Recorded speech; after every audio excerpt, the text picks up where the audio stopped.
Hello guys, first before we board on the train, we need to buy our pass or a ticket. It's cheaper to buy an all-day pass if you guys are traveling the whole day around Vancouver.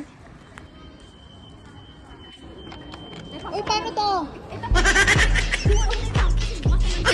Ay, ganon. Bukas na siya, nakalibre ka ng paso. Hala. Nakalibre, pero unlimited naman.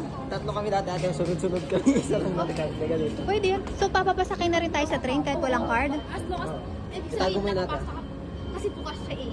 Hindi na i-check sa plane? Wala na tayong tap, yan lang ang tap. Ba't ba tayo namili? Te, ha? Ate, itago mo yun. Eh, paano magkalalabas? Ay, ganon.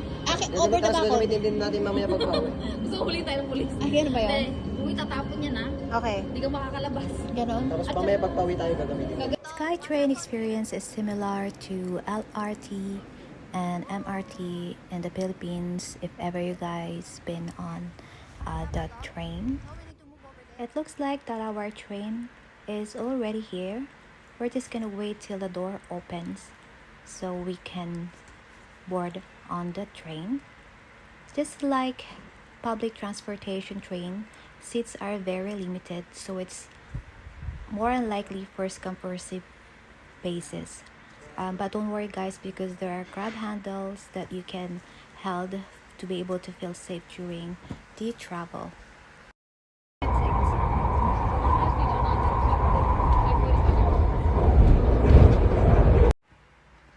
For today itinerary, we are coming from Metropolis in Burnaby, going to Chinatown in Vancouver, so that's about 15 minutes ride on the train.